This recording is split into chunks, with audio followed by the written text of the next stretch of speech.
Toujours depuis le Onomo Hotel, première incursion de l'année au nom de toute l'équipe, bonne et heureuse année 2024.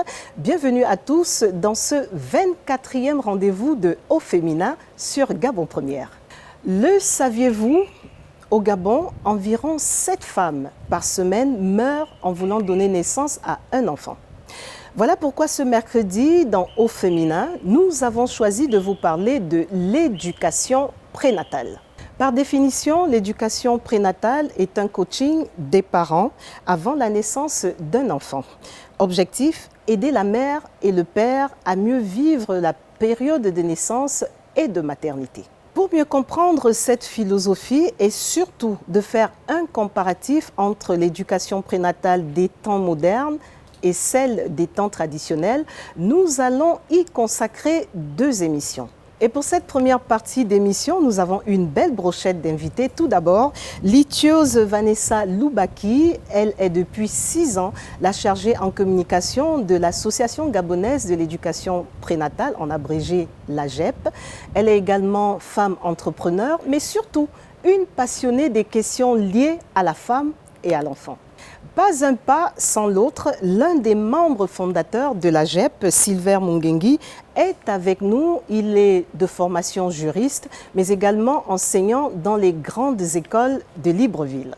Et puis, celle qui restera la pièce maîtresse des 2 émissions telles qu'annoncées sur l'éducation prénatale, Hortense Mungema-Besso est sage-femme, cadre de santé publique à la Direction nationale de la santé maternelle et infantile. Et voilà pour le décor au féminin. C'est parti sur Gabon Première.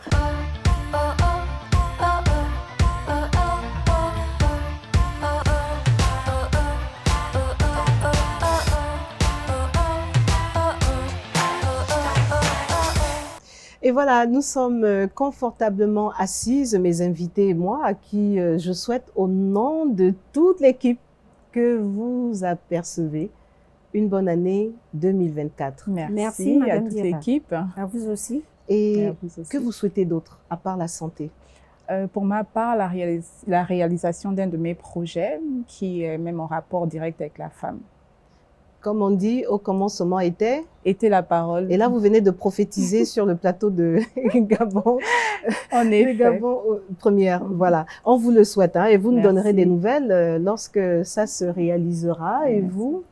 Moi également, en dehors de la santé, j'aimerais réaliser tous les projets qui sont en cours dans ma vie. Professionnellement et personnellement. Et que plus jamais dans ma profession, qu'aucune femme ou aucun nouveau-né ne décède des causes évitables.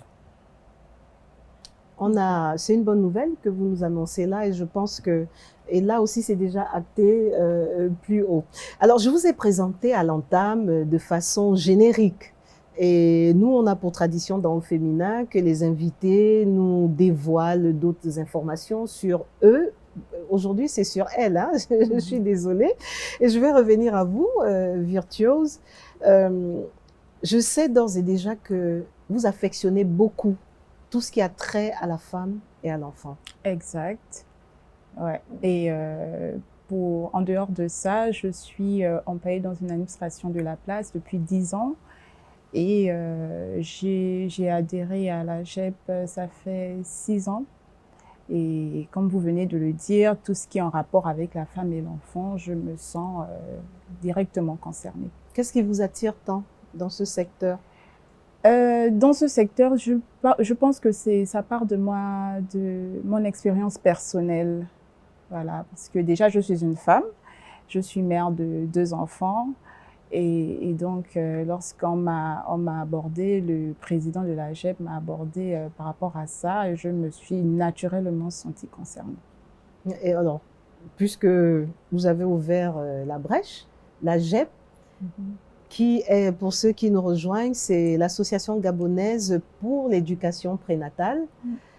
Et si vous nous en disiez un peu plus sur cette association, qui je sais qu'existe quand même depuis bientôt 10 ans. Oui, depuis 2017, en tout cas que nous sommes enregistrés au ministère de l'Intérieur. Et c'est une association apolitique, donc à but non lucratif. Et on défend les intérêts de l'enfant, pour dire comme ça. Et on a fait une sortie en 2020, je peux dire avant la Covid. On a fait une sortie pour sensibiliser. Et là, c'est pas une école. Je sais que c'était au mois de février. Oui. Vous vous rappelez de la date? Oui, le 26 février, je crois. Bien joué. Alors là, pas étonnant que vous soyez la chargée de la communication. Est-ce qu'il y a d'autres choses à savoir sur la JEP? D'autres choses. Elle est composée d'hommes, de femmes? D'hommes et de femmes. D'hommes et de femmes. On a un bureau où il y a un président, Monsieur Mungengi, qui n'est pas là. On a le SG, on a la chargée de la com que je suis et un trésorier. Voilà. Ah, bien fait. Hortense Menguema-Bessol, connaissiez-vous la JEP? Oui, oui. J'ai connu la JEP à travers un courrier qui avait été adressé au ministère de la Santé via la Direction nationale de la santé maternelle et infantile. Et ce courrier m'était parvenu. À vous personnellement? Personnellement, mon chef a voulu que je traite de ce dossier parce que je suis la responsable nationale des visites prénatales et postnatales au niveau de la Direction nationale de la santé maternelle et infantile. Si vous me permettez, j'aimerais remercier les autorités de mon ministère qui ont bien voulu que je puisse participer à cette émission parce qu'ils tiennent à cœur la santé de la mère et de l'enfant, qui d'ailleurs est une priorité dans le nouveau plan de développement sanitaire de notre pays. Donc je ne saurais débuter cette émission sans les remercier et remercier également Gabon Première qui nous accompagne dans cette lutte et qui prend à cœur les problèmes de la mère et de l'enfant. De l'enfant. Ouais, Madame Dira. Alors, on reçoit, mais en même temps, pour Gabon Première, c'est notre devoir. Hein. Il faut aussi dire que vous êtes accessible de plus en plus, parce que lorsqu'on parle des questions liées à la santé, à l'éducation, il est toujours mieux d'avoir des voix autorisées et non pas de venir épiloguer, de parler de ce qu'on ne maîtrise pas. Et nous, on vous remercie aussi pour votre promptitude, votre réactivité, d'avoir répondu présent à cet appel. Alors, pour revenir à vous, allais-je dire, je l'ai effleuré quelque peu, que tout ce qui est le métier de sage-femme vous colle à la peau. Et je sais par exemple que c'est depuis 2000 que vous exercez, et depuis lors, on a l'impression que vous ne respirez que pour ça. Et il y a même également une association que je crois pour enfants. Oui, effectivement, madame. Je suis dans le domaine de la santé. J'ai commencé au CHL en tant que sage-femme depuis 2000. Ça fait exactement 23 ans aujourd'hui. Et vous y êtes toujours. Et à la suite de ça, j'ai fait d'autres études, j'ai fait d'autres formations. Je suis ingénieure de santé publique et j'ai également un certificat en promotion de la santé de la mère et de l'enfant qui m'a été octroyé par la coopération chinoise. Il faut dire que la santé de la mère me colle à la peau. Je pourrais même dire que c'est un sacerdoce. Parce que toute jeune, je rêvais. Une vocation. Toute jeune, je rêvais déjà de m'occuper des femmes enceintes, des enfants, des nouveau-nés, ainsi de suite. Ce qui fait que je suis partie de la pratique. Je pratique toujours. Mais également, aujourd'hui, je suis dans la conception des documents normatifs en matière de visite prénatale dans notre pays. Et dans ce challenge, le ministère de la Santé n'est pas seul. Nous travaillons avec des partenaires au développement, c'est-à-dire l'OMS, l'UNICEF, l'AFD. Et même le Japon. Et même le Japon qui envoie même des sages-femmes dans nos différentes structures de santé publique pour partager l'expérience japonaise au Gabon. parce que la mortalité maternelle du Japon est l'une des mortalités les plus faibles au monde. Donc le Gabon veut s'appuyer sur leur expérience par plusieurs objectifs, dont Ce carnet l'éducation voilà. Prénatale. Voilà. Et vous nous parlez, je ne sais pas quelle est la caméra qui peut faire un zoom. Je crois que le Japon y est pour quelque chose. Effectivement, dans l'élaboration de ce carnet de santé mère-enfant, lorsqu'on l'a révisé, le Japon a été pour beaucoup. L'AGICA, l'Agence internationale de coopération japonaise, en appui, les sages-femmes japonaises sont venues nous appuyer pour l'élaboration de ce nouveau carnet de santé qui concerne non seulement la mère, mais qui concerne également l'enfant jusqu'à l'âge de 19 ans. Il n'est plus possible aujourd'hui d'avoir 2 carnets de santé. C'est un seul carnet qui inclut 38 pages. Et la mère et l'enfant jusqu'à ce qu'il ait 19 ans. Donc, nous invitons les parents à le parcourir parce que c'est un outil de sensibilisation. Il est gratuit? Il est gratuit dans toutes les structures publiques. Il est mis à disposition gratuitement et toutes les femmes enceintes qui vont dans nos différents points de prestation peuvent se le procurer gratuitement. Et c'est un outil de communication dans l'éducation prénatale qui est le terme d'aujourd'hui. Et puisque vous me précédez toujours, c'est à croire que vous avez l'œil de lynx. L'éducation prénatale qui nous intéresse aujourd'hui, qu'est-ce que c'est, d'après vous? Qu'est-ce que l'éducation prénatale pour vous? L'éducation prénatale, de manière simple, est un mode de vie vécu consciemment ou inconsciemment par la mère et à travers elle aussi le père et leur environnement immédiat. Et ce comportement a un impact sur le plan moral, psychique, physique ou même parfois spirituel qui définit l'enfant tout au long de son existence. Alors si je prends l'exemple du physique, comment l'éducation prénatale peut impacter sur un enfant à naître? Ok, lorsqu'il est dans le ventre de sa mère, la maman doit avoir l'habitude de lui parler, de lui adresser des paroles douces, d'imaginer comment elle le perçoit dans l'avenir, lui dire par exemple que je souhaiterais que tu sois intelligent, j'aimerais que tu aies un nez fin, une bouche ronde, un cœur. Et on constatera que lorsque l'enfant viendra au monde, si elle a eu l'habitude d'adresser ce type de paroles, l'enfant viendra tel qu'elle aurait souhaité. Et vous l'avez pratiqué? Bien sûr, je l'ai pratiqué pour les deux, pour mes 2 filles, parce que voilà, comme je disais tout à l'heure, je suis maman de 2 filles. Et lorsque j'étais enceinte de ma 2e fille, j'étais dans un environnement toxique. J'ai dû transmettre à ma fille des pensées contraires à ce que je ressentais par rapport à l'environnement où j'étais. Donc, je faisais l'effort de penser à de jolies choses. J'ai demandé à ce que ma fille soit intelligente et aujourd'hui, beaucoup peuvent le témoigner. Elle est première de sa classe depuis qu'elle est sur le banc de l'école. Donc, c'est pas anodin, tout ça, c'est vraiment réel et voilà. Alors, votre président, quand il a fait son entrée sur ce plateau, même si on ne le voit pas à la maison, j'ai vu votre visage se détendre. Occasion pour moi d'ailleurs de l'inviter, Siver Mungengi, qui va venir nous rejoindre, c'est aussi ça la télévision. Vous allez prendre place là. Siver Mungengi, bienvenue dans Au Féminin.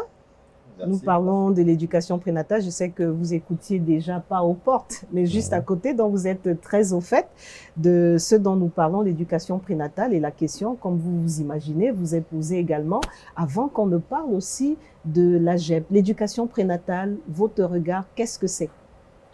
Merci beaucoup de m'avoir invité à cette émission. C'est vrai que depuis ma abord, on pensait que c'est une émission de femmes. Voir un homme participer à une telle émission, cela prouve que, en fait, l'éducation prénatale ne concerne pas que la femme. L'homme qui est le père, en fait, et donc a son rôle à jouer. Et donc, d'où ma présence à cette émission. Et d'ailleurs, Madame Lutios avait déjà donné une définition que je suivais tout à l'heure. En fait, c'est une éducation qui commence avant la naissance. Mais avant la naissance, beaucoup se posent la question de savoir, mais est-ce qu'il s'agit de pouvoir se comporter d'une certaine manière, pour avoir un génie, pour avoir un enfant qui a les qualités exceptionnelles? Non, non, non, pas du tout. L'éducation, il s'agit plutôt, simplement, comme l'a dit Lutios, de pouvoir notamment se comporter d'une certaine manière, observer un certain nombre de principes, respecter notamment les principes naturels pour pouvoir simplement avoir un enfant avec des aptitudes naturelles. Donc, il ne faudrait pas que les gens, les couples, pensent qu'il s'agit effectivement de pouvoir avoir des enfants avec une certaine science. Non, non, non. Qu'on va initier. Alors, ces principes naturels, un exemple naturel, on voit souvent des femmes enceintes avoir des envies entre griffes bizarres. Peut-on contrôler ces envies ou ces impulsions et comment dans votre enseignement de l'éducation prénatale au sein de la GEP? Dans l'éducation prénatale, en fait, il faudrait que les gens comprennent qu'aujourd'hui, même dans les traditions africaines, ça existait déjà. Et pour nous, il s'agit absolument de pouvoir vivre naturellement. Et vivre naturellement, c'est de pouvoir respecter un certain nombre de choses. Notamment, on peut citer, pour être un peu plus exact, une femme, par exemple, dans la vie quotidienne, on dit par exemple aux femmes qu'il faut consommer de la bière, parce que ça augmenterait, semble-t-il, le lait. Ce que la maman ne sait pas, c'est que pendant qu'elle consomme la bière, l'enfant également consomme la bière dans le ventre de sa maman. Étant donné que dans le ventre, tout passe dans le sang, donc les quantités de bière qu'elle s'ingurgite, l'enfant aussi consomme. Et donc on ne s'étonne pas de voir des jeunes aujourd'hui, à partir de 15 ans, 14 ans, qui consomment de l'alcool, on n'en peut finir. Aujourd'hui, tous on se pose des questions, mais comment est-ce que les jeunes aujourd'hui consomment autant d'alcool? Mais la réponse, c'est que les mamans, pendant la période-là, consommaient de l'alcool. Et on peut aussi citer un autre exemple. Vous allez, les parents, le père, s'il ne fait pas attention, il sort, il va s'amuser, et puis voilà, il consomme suffisamment d'alcool. Et quand il rentre, il est bourré, il est ivre, et c'est là qu'il sollicite son épouse. Mais parfois on se pose la question, mais dans quel état d'esprit il est quand il enseigne sa femme? Donc tout ça fait en sorte qu'effectivement, qu'on ne s'étonne pas de constater que les enfants à naître puissent avoir notamment peut-être le résultat de ce que l'on a vécu et comment est-ce qu'effectivement on a conçu ces enfants-là. Et qu'on a oublié aussi, parce que lors de la période de conception, si vous le dites, si je m'en tiens à votre exemple, vous êtes ivre, vous oubliez au bout de 9 mois même que ce jour-là, voilà comment ça s'est passé. Et on reste avec vous, Sylvain Mungengui, parce que pour parler cette fois de la GEP, cette association gabonaise pour l'éducation prénatale, et moi j'ai été agréablement surprise. Et je pense que pour Lutios, ce n'est pas une surprise, mais pour Hortense Mengemewunu, Sylvain Mungengui, pour la petite histoire, je crois que vous-même vous allez la raconter. Vous êtes resté avec votre fille qui n'avait que combien de mois pour que la maman aille poursuivre ses études? Vraiment, j'aimerais que vous nous le disiez avec vos propres mots. Pour la petite histoire, il faudrait que j'ai eu ma première fille en 2003 et il se trouve que 7 mois après, la maman décide d'aller poursuivre des études au Sénégal. La question donc c'est donc posée de savoir qui devrait garder l'enfant. Est-ce que mes parents ou est-ce que les parents de mon partenaire? Et donc j'ai pris donc la décision de garder ma fille. Et donc à partir de 7 mois, moi-même j'ai gardé ma fille. Et d'ailleurs, la particularité c'est que quand je me rendais à la PMI, j'étais tellement bien reçu. D'ailleurs, il y a une photo que les téléspectateurs vont et cette vont photo voir. d'ailleurs, je revenais de la PMI. Donc quand j'arrivais à la PMI, toutes les dames, les sages-femmes étaient tellement contentes de voir un homme avec un bébé. J'étais prise en charge, le bébé était examiné. Et donc mon carnet, j'aurais même peut-être pu l'amener, l'enfant, Mais il y en a ici, hein. Je ne sais pas c'était lequel. Là, voilà, est-ce qu'il ressemblait à ça? Voilà, bon là il y a eu, c'est amélioré. Mais en tout cas, les pesées, les vaccins, j'allais régulièrement faire suivre mon enfant, moi-même. Et donc, c'était pour moi une période un peu particulière. Et d'ailleurs, pour terminer, c'est qu'au moment où la maman est revenue pour les vacances 1 an plus tard, l'enfant a commencé, au moment où elle a commencé à prononcer ses premiers mots, l'enfant a commencé par m'appeler maman. Et puis après, elle se rend compte que je suis un homme, mais après, c'était papa. Après, elle se rend compte que, attends, il y a quand même un problème. Elle a jumelé les deux mots, maman, papa. Et pendant longtemps, elle m'appelait maman, papa. Est-ce que c'est cette expérience vécue, parce que je l'ai dit à l'entame, que vous êtes l'un des membres fondateurs de la GEP, entendez l'Association gabonaise pour l'éducation prénatale, c'est ce qui vous a poussé à vous y investir? Bien sûr. Elle naît comment, cette association, la Bon, GEP? cette association, il faut dire que déjà de cette expérience où j'ai gardé ma fille, mais en plus, nous sommes rendus en Suisse pour participer à un colloque. Et au cours de ce colloque, il y avait notamment une conférence sur l'éducation prénatale. Et au retour notamment de ce colloque, nous avons donc décidé avec les autres, Michel Lira et Mademoiselle Itios, nous avons dit il faut mettre en place cette association, car il y avait quelque chose de particulier quand même. On se disait, mais cette période-là, elle est quand même importante. Est-ce qu'il ne faudrait pas qu'on puisse partager notamment cette expérience que nous avons vécue, de telle sorte que nous puissions notamment donner l'information aux jeunes mères et même aux couples, de savoir que l'enfant, ce n'est pas la maman seule qui fait l'enfant.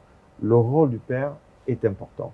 Et donc, nous avons, après cette conférence, nous avons eu des premières, notamment réunions, où nous avons échangé. Et c'est plus tard, le 6 octobre 2017, que nous avons notamment reçu le récépissé définitif de la reconnaissance de l'Association gabonaise pour l'éducation prénatale. Et qui a été lancé officiellement, officiellement, nous l'a dit, voilà, le 26 février 2020. Voilà. Et je me retourne à nouveau vers vous, Litios. La GEP, vous y adhérez. Pourtant, il y a des multitudes d'associations. Pourquoi celle-là? Comme je disais tout à l'heure, ça part de mon expérience personnelle. Par rapport à ma deuxième grossesse, je l'ai vécue d'une manière assez compliquée, dans un environnement où c'était pas sain. Donc, j'ai dû faire l'effort. Je n'avais jamais entendu parler de la GEP ni des comportements qu'il faut adopter, à part les conseils de ma mère qui me disait « Fais attention, tu es enceinte, ne sois pas stressée, ne sois pas triste, fais un effort. » Donc, je faisais des efforts. Et lorsque j'ai rencontré Monsieur Mgengi et qui m'en a fait part, je me suis directement sentie touchée et ça m'a ramenée à cette expérience. Et là, je me suis dit, waouh, mais si j'avais pas eu ce type de comportement, si je m'étais pas efforcée à transmettre à ma fille des valeurs positives, aujourd'hui, elle serait peut-être pas comme elle est. Donc, je me suis dit, il faudrait que je participe et que je sensibilise aussi d'autres femmes, voire d'autres hommes, à avoir des comportements adéquats pour avoir des enfants sains. Alors, j'ai découvert, et là je vais m'adresser à Hortense Mengema Besso. Alors, j'ai constaté qu'on parle certes de l'éducation prénatale pour l'homme et la femme, mais de plus en plus, on évoque aussi la belle-mère. Je ne sais pas quel est le rôle, parce que dans l'éducation prénatale, je sais qu'on va se retrouver pour une autre émission pour parler cette fois-ci des valeurs traditionnelles, ce qui se faisait avant. Mais bon, si vous ne voyez pas où je veux en venir, ce n'est pas bien grave. Non, mais, je vois. Oui. Alors, d'après vous, pourquoi la belle-mère devrait être impliquée dans l'éducation prénatale? Ou même la maman, tout simplement. Merci, Madame Dira. Déjà, je vais féliciter le monsieur qui est actuellement présent sur ce plateau parce que je suis ravie de voir un homme qui s'est investi pour garder son enfant. Ça rentre dans la droite ligne des nouvelles directives de l'OMS que le ministère de la Santé a adoptées et validées. Et ces nouvelles directives, nous sommes en train de les vulgariser pour que de plus en plus les hommes s'investissent dans le suivi de leurs partenaires. C'est-à-dire que lorsqu'une femme est enceinte, la grossesse, on ne la prend pas seule, elle est accompagnée de son partenaire sexuel Et pour le suivi, ce partenaire doit pouvoir l'accompagner. Ce qui fait que dans nos SMI, les points de prestation, les prestataires de santé, il a parlé de sages-femmes, gynécologues, infirmiers, accoucheurs et autres, sont heureux et ravis de voir un homme qui vient avec sa partenaire en visite prénatale, en CPN. Est-ce qu'il y en a de plus en plus? De plus en plus, il y en a. Et qu'est-ce qu'il y a de nouveau dans cette directive? Comme motivation, un homme qui viendrait avec sa partenaire enceinte, cette dame ayant reçu en premier. C'est une forme de motivation parce qu'on estime que le monsieur doit pouvoir vaquer à d'autres occupations. Est-ce qu'on a besoin de motiver l'homme quand c'est un acte naturel? Vous venez si bien de le rappeler. C'est un acte posé à deux. Et qui motive la femme, parce qu'on voit aussi des femmes qui viennent là, parfois c'est toute une journée pour se faire consulter. Devrions-nous vraiment motiver? Ben oui, pour un changement de comportement, parce que dans un passé récent, les hommes, même quand ils sont malades, eux-mêmes, ils ne vont pas à l'hôpital. Rares sont ceux qui vont à l'hôpital, et c'était difficile pour eux d'accompagner leur partenaire en visite prénatale, et même lors de l'accouchement et après l'accouchement. Donc, du coup, le concept de leur association est la bienvenue. Et nous, le ministère de la Santé, on pense que c'est un partenaire dans la lutte contre la mortalité maternelle et infantile qui passe par un meilleur suivi, qui passe par une meilleure sensibilisation. On a parlé de sensibilisation, on parle d'éducation prénatale. Si la femme enceinte est bien enseignée, l'éducation prénatale qui passe par les enseignements que les femmes doivent recevoir tout au long de leur grossesse, pendant l'accouchement et même après l'accouchement. Et pour comment impliquer les hommes? Oui, effectivement, les hommes doivent être impliqués, les belles-mères doivent être impliquées parce que le concept d'éducation prénatale a dépassé les limites de la seule femme enceinte. Ça concerne et le conjoint, ça concerne les familles. Et lorsqu'on dit famille, on a la maman, on a la belle-mère, on a même des frères et sœurs qui parfois s'occupent des enfants de leurs sœurs, de leurs parents. Alors, et même pour le ministère de la Santé, excusez-moi madame, nous avons mis en place pour le suivi, pour la sensibilisation de ces femmes-là, pour l'éducation de ces femmes qui viennent dans nos structures sanitaires, un concept de classe des mères. La classe des mères, c'est-à-dire qu'on regroupe les femmes par classe d'âge. Celles qui ont 3 mois de grossesse, on les prend pour expliquer ce qu'elles doivent faire et ce qu'elles ne devraient pas faire quand elles sont enceintes, parce que celles qui ont 3 mois, elles ont les mêmes problèmes au premier trimestre. Et quels sont ces problèmes? Commençons par que doivent-elles faire? Ce qu'elles doivent faire, une femme, déjà, quand tu constates que tu as un retard de règles, tu dois pouvoir te rendre dans une structure sanitaire pour permettre à ce que la structure puisse t'examiner et confirmer que c'est effectivement une grossesse. Parce que toute absence de règles n'est pas synonyme de grossesse. Lorsqu'on a confirmé, la sage-femme a confirmé que c'est une grossesse ou le gynécologue, à ce moment-là, on vous explique le bien fondé du suivi prénatal. L'éducation nationale et l'éducation prénatale commence là. Le suivi, il faut suivre la grossesse. On vous montre les bien fondés de ce suivi. On vous montre le bien fondé des examens prénataux à faire pendant la grossesse. On vous donne des conseils par rapport à l'alimentation. On vous donne des conseils par rapport au comportement, comme a dit la dame tout à l'heure, parce que lorsqu'on est enceinte, on produit et des organes de bonheur. Si on est tout le temps en joie, on transmet cette joie à l'enfant qui comporte, au fœtus.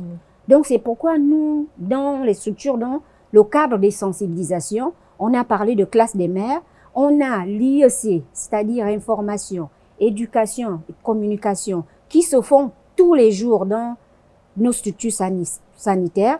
On a la CCC, c'est communiquer pour un changement de comportement.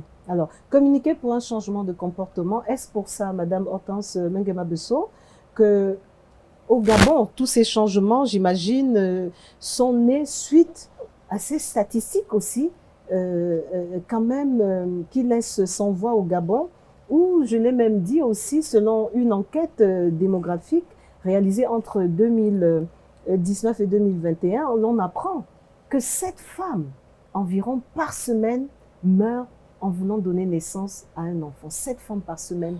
C'est beaucoup, hein. Madame Dira, effectivement, c'est une désolation. Le Gabon n'est pas resté en marge de la Covid. La Covid-19 en fait en sorte que les services de santé soient peu fréquentés. Donc, il y a eu plusieurs femmes qui étaient enceintes, qui sont restées à la maison parce qu'il y avait ce problème de coronavirus. Et il faut reconnaître, il faut le dire, que la dernière enquête dont vous parlez, c'est exact. On a 399 femmes pour 100 000 naissances vivantes au Gabon qui décèdent chaque année. C'est beaucoup. Ah, c'est trop même. C'est pourquoi le ministère de la Santé, à travers la Direction nationale de la santé maternelle et infantile, déploie des stratégies qui vont faire en sorte que cette mortalité puisse diminuer. Je vous ai parlé de la coopération japonaise, chinoise et autres. Et Et nous sommes en train de travailler avec les partenaires sociaux pour que les associations et ONG s'impliquent davantage dans la santé de la mère et de l'enfant, parce que le ministère seul ne peut pas tout Et faire. vous avez déjà un partenaire ici présent. On vous a tendu la perche, hein, Monsieur Mungengi, Lithios, la JEP doit aider le ministère de la Santé à parcourir aussi les 9 provinces, parce que vous-même, vous les parcourez. Il n'y a qu'à voir ces statistiques qui nous viennent toujours selon cette même enquête, que c'est Port-Gentil qui détient la palme d'or de sensibilisation dans l'éducation prénatale avec 82%. Mais il est étonnant de voir que Libreville et puis Libreville et le Wallentem sont au coude à coude avec 74 et 75%. Mais par contre, dans le Goué-Ivindo, le Goué-Lolo et la Nyanga, il y a fort à faire. Comment faire pour ramener ce niveau de sensibilisation, voire même atteindre de 100%, pour que plus jamais ça, une femme ne meure en voulant donner vie? Oui, effectivement, c'est ce que le ministère s'attelle à faire. On est dans l'opérationnalisation des départements sanitaires. Nous avons en tout 51 départements sanitaires dans tout le pays. Il faudrait que les décisions de prise en charge partent du niveau central pour le niveau périphérique. Il faut mettre un accent particulier sur les soins de santé de proximité. Et le Gabon est sur cette lancée de proximité, les soins de santé primaires à travers les soins de santé communautaires et l'implication des locaux. Des locaux. Pour ce qui est des CPN, il y a des stratégies qui sont mises en œuvre, des stratégies avancées, c'est-à-dire quitter l'hôpital pour aller vers la communauté. Puisqu'on se rend compte que dans notre pays, on a encore 10% des femmes qui accouchent à la maison. Mais les 10% des femmes, c'est énorme, qui accouchent à la maison. Qui les suit pendant la grossesse? Qui les fait accoucher? D'où l'importance d'associer la médecine traditionnelle et occidentale. D'ailleurs, on sait quand même qu'il y a une évolution au niveau des médecins. Les médecins de plus en plus se font initier et parfois pratiquent, je vais pas dire, non, des choses qui sauvent des vies, hein, dont on n'a pas toujours connaissance. Lithios, j'aimerais revenir vers vous. Étiez-vous au courant de toutes ces informations dont nous avons aussi connaissance, hein, et qu'est-ce qui vous a le plus manqué, parce que vous êtes une maman de 2 enfants? Aviez-vous votre carnet de santé mère-enfant? Avez-vous fait vos visites médicales? Avez-vous, au regard de tout ce que vient de nous relater Madame Menguema Besso? Bien sûr que j'ai eu mes visites médicales, bien sûr que j'ai eu un carnet de santé. Mais je n'ai pas été suivie au Gabon. Donc, c'est certainement un autre système de prise en charge. Et je pense que là, le Gabon est en train de faire un peu comme ce qui se fait ailleurs. Mais pour répondre à votre question, oui, j'ai bel et bien eu un carnet, j'ai été médicalement suivie. Voilà. Un carnet qui a évolué, 38 pages, hein. Et, Hortense Nguema Besson. Et là, j'en appelle à votre casquette de sage-femme. Oui.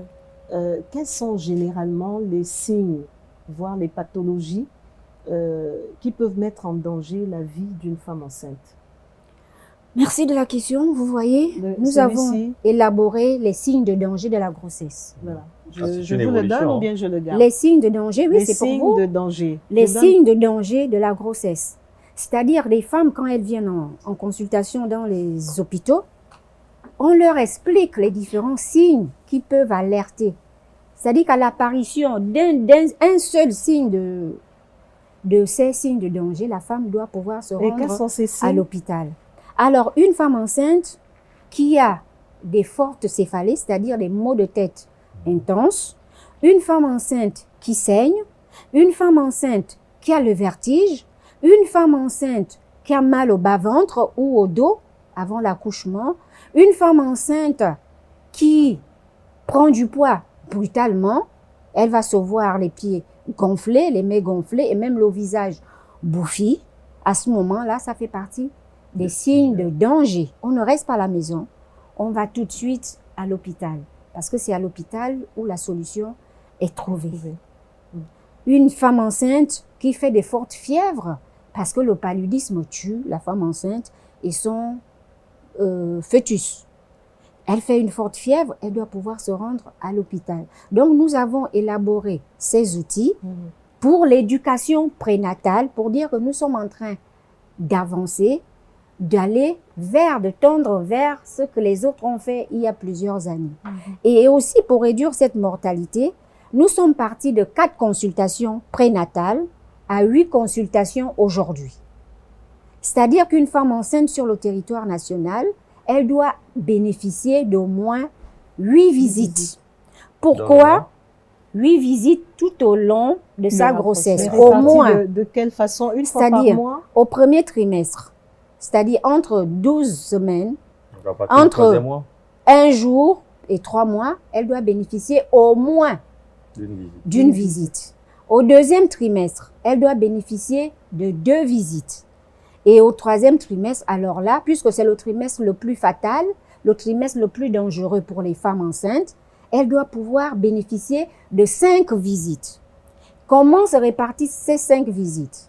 À partir de la 34e semaine, c'est-à-dire à partir de 6 mois, la femme enceinte doit être vue chaque 2 semaines. Encore faudrait-il qu'il y ait des spécialistes. Parce que parfois aussi, c'est pas faute de ne pas vouloir y aller. Mais oui, Sylvia. Mais ça fait partie des évolutions. Parce que dans notre conception, on dit, alors c'est à partir du 3e mois que la femme commence ses visites. Alors que la 3e mois... un connaisseur. Hein, oui, c'est un connaisseur, merci monsieur. Effectivement, il sait. Alors que le 3e mois, c'est la fin du premier trimestre. Oui. Au 3e mois, elle doit déjà avoir fait sa consultation prénatale. Sa première consultation prénatale. Et je vais vous dire que dans chaque département sanitaire, je vous ai parlé des départements sanitaires tout à l'heure, 51 départements sanitaires dans notre pays, il y a au moins une SMI, c'est-à-dire une structure qui s'occupe des femmes enceintes et des enfants. On a 51. Pour tout le Gabon, nous avons 83. 83 points de prestation pour la prise en charge de la femme enceinte, c'est-à-dire que dans des départements, et il y a même des départements qui ont plus de 2 structures pour pouvoir suivre les femmes enceintes. Le gouvernement a fait de gros efforts. Pour ce qui est de Libreville, nous avons en moyenne 21 structures. Dans chaque arrondissement, on a au moins la SMI, on a Nzayon, on a London, on en a à Lui, on en a... et toutes fonctionnelles selon les normes. Toutes sont fonctionnelles avec des sages-femmes chevronnées. Et le plus fréquenté, c'est Nzayon. Qui prennent en charge ces différentes femmes. Et le prix Chevronnet, c'est Nzarion, comme vous le dites, parce que Nzarion, c'est un des plus grands quartiers de Libreville. C'est un natif de Nzarion, hein, qui d'accord. il ne voit que là. Oui, non, mais on fait quand même le tour en même temps. Oui, Donc, et est-ce à dire que, parce que tout à l'heure, vous avez évoqué quand même les nouvelles directives de l'OMS. ouais. Quelles sont-elles? Parce que vous disiez que l'OMS a donné des nouvelles directives et le Gabon est en phase avec ces nouvelles directives. Elles portent sur quoi exactement? Effectivement, les nouvelles directives de l'OMS dont on parle, ça parle déjà des 8 consultations prénatales. On était à 4, on est déjà à 8. Oui. Pour ce qui est des consultations postnatales, nous étions à 3, nous sommes déjà à 4.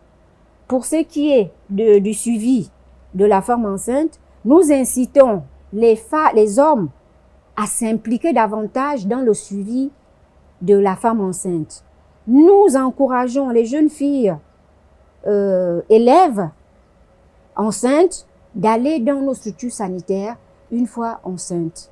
Parce qu'elles sont également reçues en priorité parce qu'elles doivent se rendre À l'école. à l'école. Elles doivent retourner à l'école pour ne pas avoir 0. Et il y a un partenariat qui est tissé entre le ministère de la Santé, à travers la Direction nationale de la santé maternelle et infantile, et le ministère de l'Éducation nationale pour permettre Une prise en charge. une prise en charge rapide. Mais de pourquoi ces ne jeunes pas, filles. la question a souvent été posée, hein, vous parlez d'éducation nationale pour que la jeune fille ne manque pas ses cours. Pourquoi ne pas penser avoir aussi, comme à l'époque, peut-être des dispensaires au sein des établissements, des relais pour éviter que les jeunes filles se déplacent et manquent des cours? Oui, effectivement,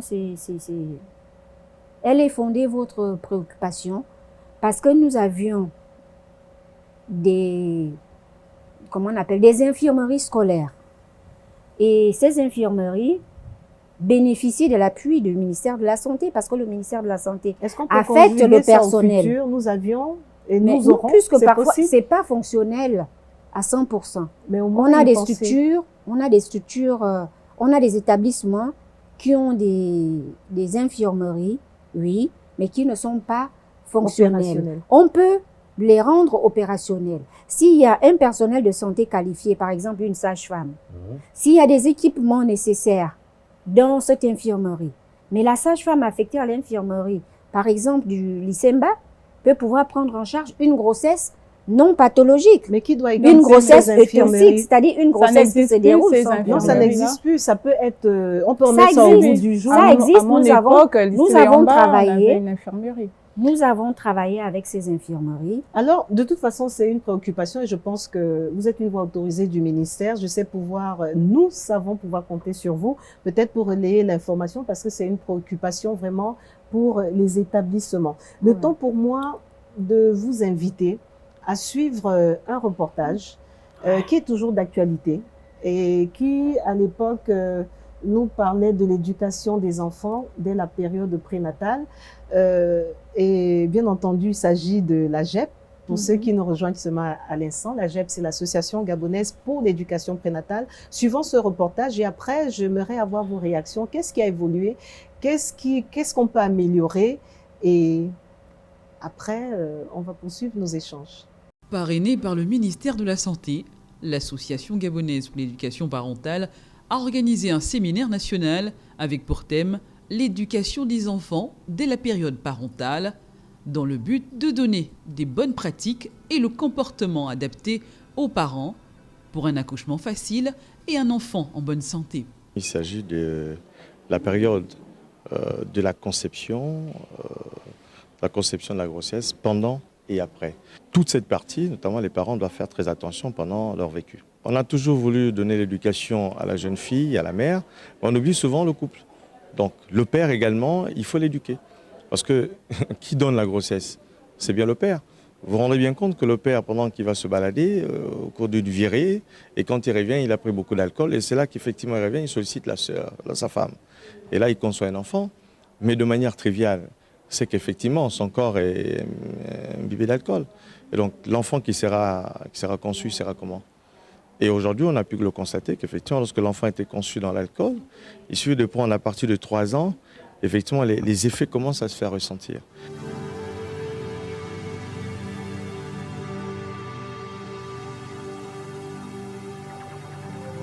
Les comportements des parents et ceux de l'entourage peuvent influencer le fœtus et déterminer le caractère de l'enfant qui naîtra.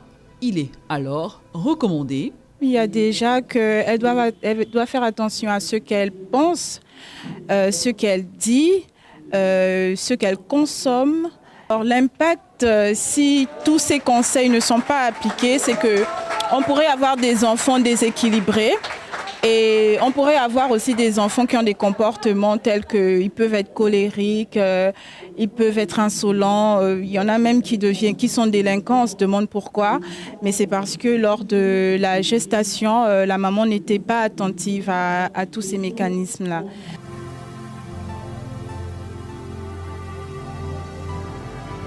Un séminaire qui arrive à point nommé, car il permet de vulgariser les bonnes manières, qui permettront aux futurs enfants de grandir dans un environnement sain. C'est une bonne sensibilisation qui nous permet déjà de savoir que l'éducation d'un enfant commence déjà dès le sein de sa mère, depuis le sein de sa mère, et que la maman n'est pas seulement concernée. Il y a aussi la famille, les frères et sœurs, le papa. Tout le monde est concerné dans l'éducation d'un enfant. L'éducation prénatale naturelle est un mode de vie vécu consciemment ou inconsciemment pendant la période de la grossesse. Elle s'opère au sein des processus de la grossesse vécus par la mère et à travers elle par le père et leur environnement familial, professionnel, social et culturel. Alors, si ce n'est que maintenant que vous nous rejoignez sur Gabon Première, l'émission que vous prenez en cours, c'est Au Féminin et le thème du jour est l'éducation prénatale. Le reportage porte la signature de Sabrina Massima, une consoeur de Gabon 24 à qui nous disons merci pour ce reportage qui résume très bien le thème qui nous intéresse aujourd'hui. Alors, liteuse en 2020, et même, on l'a suivi dans le reportage, vous pensiez que les Gabonais n'étaient pas assez informés sur l'éducation prénatale. Au regard de tout ce qui vient d'être développé sur ce plateau et avec du recul, pensez-vous que tout est fait ou il reste encore à faire dans ce cas, quoi? Je pense que les gens commencent à en entendre parler, et heureusement, c'est très bien, mais il reste encore beaucoup à faire. Par exemple, sur l'aspect environnemental. Donc même les gens autour doivent comprendre que leur comportement à eux aussi impacte le fœtus et donc l'avenir du fœtus. Je prends l'exemple dans les banques, je vois parfois il y a des files d'attente, on va voir une femme enceinte, on va la laisser passer après, alors qu'elle devrait être privilégiée parce qu'elle porte la vie en elle. Si elle a un coup de fatigue, un coup de soleil, c'est une femme qui est exposée à un danger. Donc, j'interpelle le monde, tout le monde à prendre conscience que la femme enceinte est sensible et fragile. Je pense que le message est passé et de plus en plus, on voit quand même qui ont ces réflexes-là, les personnes âgées, les femmes enceintes, on leur cède la place lorsqu'on est dans une file d'attente. Sylvain Mungengi, il y a, on va dire bientôt 4 ans, il y avait un parfum de partenariat qui planait dans l'air entre le ministère de la Santé et vous. Et je sais déjà que Madame Hortense Minguema Besso a déjà dit que la GEP est la bienvenue. Et vous promettiez même dans ce reportage de lancer des campagnes de sensibilisation au sein des structures sanitaires. Maintenant que vous êtes là côte à côte, tout est fait. Est-ce que vous pouvez vous serrer la main et dire on commence bientôt? Non, mais non, je me réjouis déjà du fait que Madame Hortense, par le lié du ministère de la Santé, avec toutes les réformes qui sont faites, qu'elle a pu présenter tout à l'heure, il y a déjà beaucoup de choses qui ont été faites, comme disait Luciose. Même si beaucoup reste à faire, mais nous saluons déjà notamment les réformes entamées. Et nous, au niveau de la GEP, il faut souligner que bon, le Covid passant par là, ça a un peu ralenti nos activités, mais je crois que nous allons reprendre. Mais cela ne nous a pas empêchés, car en dehors du fait que je sois juriste, je suis enseignant également dans les grandes écoles, et ça ne m'empêche pas, au détour notamment d'un cours, de chaque fois rappeler aux étudiants et aux étudiantes de la nécessité, notamment de faire très attention pendant la période prénatale. Et parfois, je m'amuse même à rester devant l'entrée principale de certaines écoles. Je compte le nombre de grossesses des jeunes filles et des étudiantes qui passent en grossesse. Et c'est souvent le début de mon cours, de pouvoir sensibiliser les jeunes filles qui sont enceintes. Donc, le travail est en train d'être fait et nous nous réjouissons de tout ce que le ministère de la Santé fait. Et nous espérons que nous allons reprendre véritablement nos activités avec l'appui du ministère de la Santé par le canal de Madame Hortense. Et je sais que vous avez reconnu certains de vos responsables dans ce reportage qui sont toujours, la main étant déjà serrée entre le président de la GEP et vous. Quand est-ce qu'on peut espérer tout savoir acté? Merci Madame Dira. Je suis ravie d'avoir vu le docteur Antimi dans le reportage. Parce que c'est le directeur national de la santé maternelle et infantile du Gabon. Et si elle a pu prendre part à cette réunion, c'est par rapport à l'importance de la thématique qu'elle tient à cœur. La santé de la mère et de l'enfant est une priorité, comme le disent les plus hautes autorités.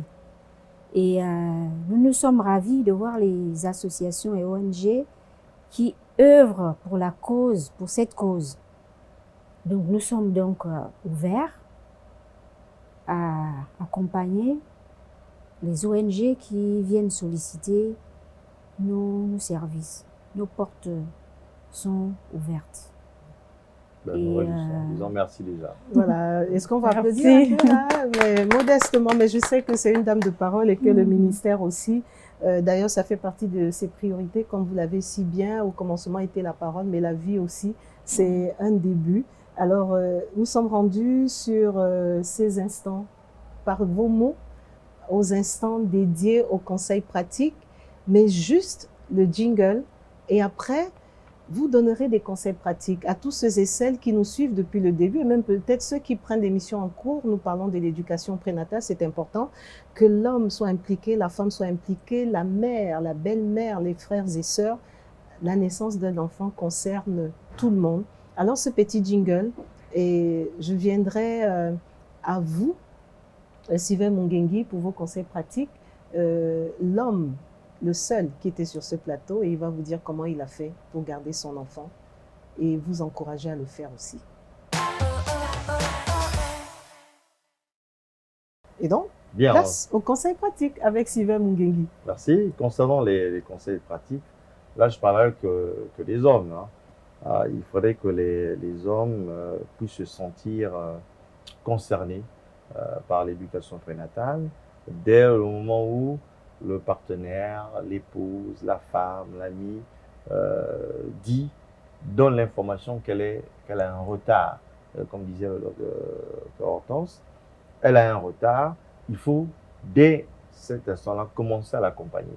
L'accompagner, et là, nous avons suivi ce que Mme Hortense disait, que nous pouvons maintenant accompagner nos partenaires dans les PMI, dans les cliniques, dans les hôpitaux. Parce que vous avez des traitements particuliers. Et bien sûr, il ne fallait pas qu'on les abandonne toutes seules. C'est vrai que c'est parfois difficile parce qu'elles ont beaucoup enfin, on constate, ce qui fait fuir souvent les hommes, c'est le fait que pendant cette période, elle est parfois irritée, elle est nerveuse. Mais il faut aller au-delà de ça. Donc, accompagnons nos partenaires, nos épouses, nos amis durant toute cette période. Il faut la chérir, il faut absolument tout faire de telle sorte qu'elle se sente concernée. Et pour terminer, si la femme, l'ami, le partenaire porte le bébé, il reviendra à l'homme de porter et le bébé et la femme. Oh, j'adore cette signature de fin. Il reviendra à l'homme de porter et le bébé et la femme. Et je vois l'indieuse Vanessa qui sourit. Je crois qu'elle est d'avis. Oui, je suis d'avis. C'est très bien dit. C'est ce qu'il faut faire. Bon, moi, je vais plutôt m'appesantir sur le comportement de la future mère. Elle doit éviter tout ce qui est alcool, substances, cigarettes. elle devrait plutôt miser sur des consommations saines, de l'eau, boire beaucoup d'eau, et aussi transmettre des bonnes ondes. Donc, elle peut écouter de la musique douce très souvent et beaucoup, il faut beaucoup le contact au toucher. Donc, elle doit beaucoup caresser le bébé pour s'assurer qu'il va bien déjà et puis pour lui transmettre cette affection, cet amour qu'elle a. Et comme M. Mungeli disait au début, ça se fait de manière naturelle. Et là, on aura le résultat d'un enfant équilibré, sain. Et je veux dire que ce type de comportement qu'on peut négliger est très important et l'humanité même en dépend. L'humanité et le Gabon aussi, parce que, mesdames, c'est de nous que dépend la qualité d'hommes et de femmes que nous allons mettre à la disposition de notre pays. Hortense Menguema Besso, il vous revient de donner les conseils pratiques au regard de tout ce que vous avez suivi et par expérience. Que pouvez-vous dire à tous ceux et celles qui vous regardent à la maison? Merci Madame Dira. Pour celles et ceux qui nous regardent actuellement, nous les encourageons à fréquenter nos structures sanitaires pour le suivi de leur grossesse. Il n'est plus question qu'une femme enceinte puisse rester à la maison sans se rendre à l'hôpital. La visite prénatale est gratuite sur tout le territoire national pour ce qui est des structures publiques chez les femmes assurées à la PNAMGS. Le bilan prénatal également est gratuit.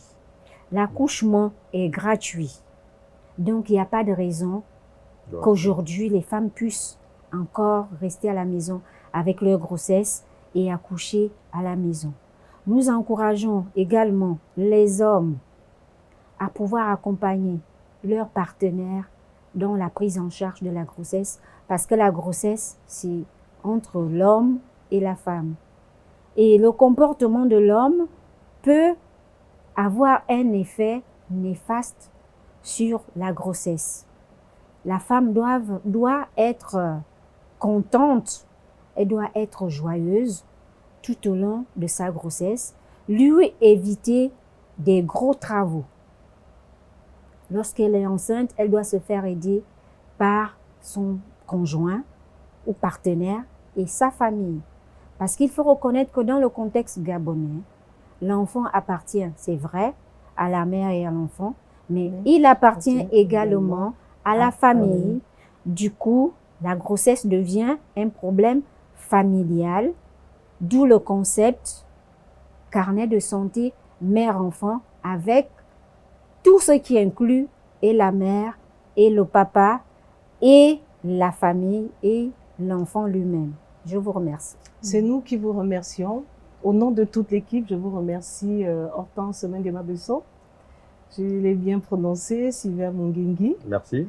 Et Litios Vanessa Baki, merci d'avoir pris un peu de votre temps pour venir partager un tant soit peu expérience vécue, mais également mettre à la disposition du plus grand nombre des informations relatives à tout ce qui se passe au ministère de la Santé.